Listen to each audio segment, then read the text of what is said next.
영화 좋아하세요? 요즘은 영화관에 가지 않고 집에서 OTT로 보는 경우가 꽤 많은데요. 오늘은 몇 년 전에 개봉했던 실제 사건을 바탕으로 한 영화 이야기를 해보려고 합니다. 토드 헤인즈 감독, 마크 러팔로, 앤 해서웨이 주연의 2020년도 영화 다크워터스입니다.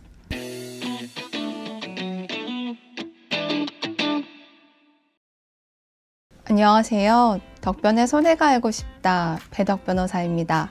영화를 안 보신 분들께는 스포가 될 수도 있지만 짧게 줄거리를 말씀드리면요. 마크 러팔로 배우가 맡은 록 빌럿이라는 인물은 대형 로펌의 변호사이고 앤 해서웨이 배우는 그의 아내입니다. 영화는 록 빌럿 변호사가 대기업을 상대로 무려 20여 년에 걸친 힘겨운 법적 공방을 하는 이야기입니다.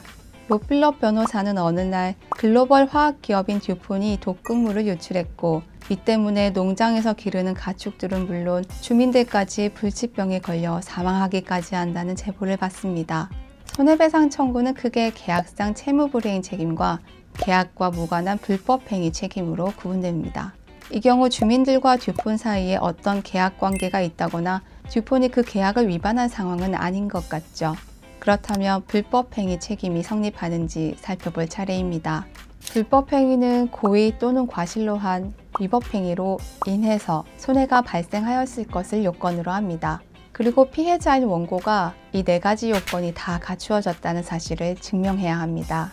듀폰이 유독물질이라는 것을 알았거나 알 수 있었으면서도 무단으로 방출하였고 그로 인해서 주민들에게 재산적, 비재산적 손해가 발생하였다는 사실을 주민들과 록 빌럿 변호사가 모두 증명해야 하는 것이죠. 어느 것 하나라도 증명하지 못한다면 모든 의혹이 다 사실이더라도 듀폰은 법적 책임을 지지 않습니다. 이처럼 민사소송은 입증 책임이 매우 중요합니다. 손해배상을 청구하는 원고가 나의 주장을 뒷받침할 수 있는 근거를 제출하지 못한다면 아무리 억울하고 사정이 딱하다고 하더라도 결코 승소할 수 없습니다.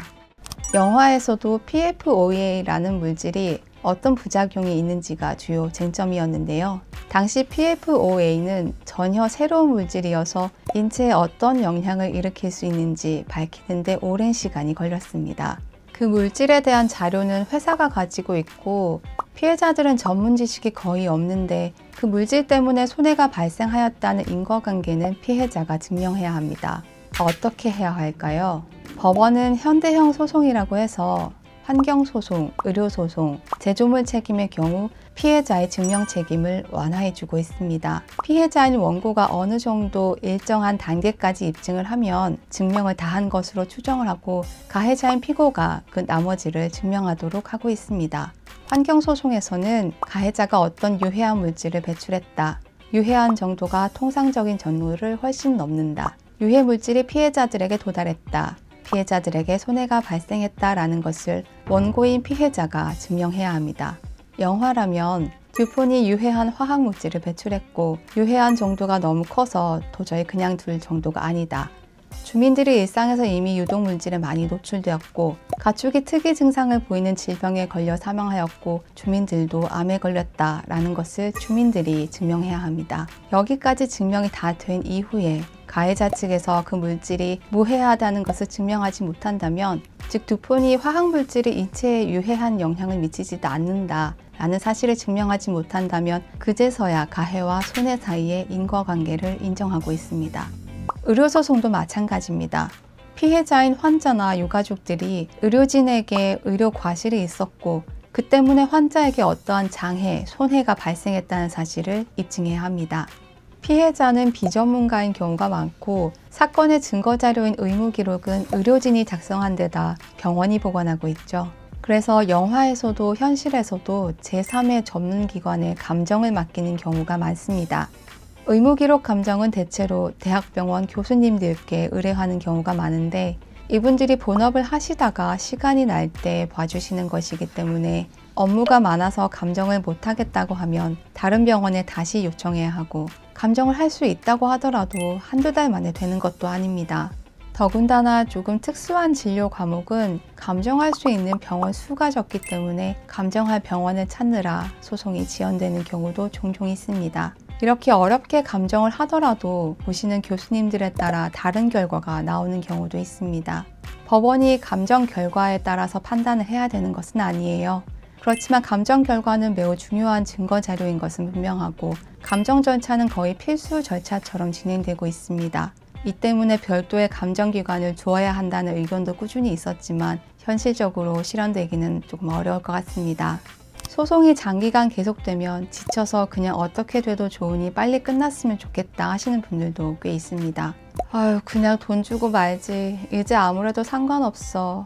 이렇게 하더라도 그 사실대로 판결이 확정되면 법적으로는 판결문에서 나온 내용이 기정사실인 것으로 여겨지고 이것을 바꾸는 것은 불가능에 가까울 정도로 어렵습니다.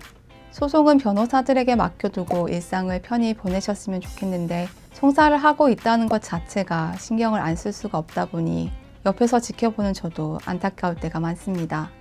오늘은 영화를 통해서 손해배상 책임의 요건과 원고의 입증 책임이 얼마나 중요하면서도 어려운지 말씀드렸는데요. 마크 러팔로 배우는 실제 환경운동가이기도 하고 다크워터스는 환경 문제뿐만 아니라 대기업의 횡포, 한 변호사의 끊임없는 노력이 담긴 울림이 있는 영화다. 이런 평가를 하는 분들이 많았어요.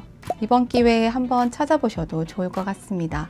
참고로 저는 미스테리 스릴러, 추리소설을 좋아하는데요. 꼭 법정 영화가 아니더라도 손해와 관련이 있는 재미있는 영화를 찾아서 다음에도 소개해 드리겠습니다. 지금까지 덕변의 손해가 알고 싶다였습니다. 감사합니다.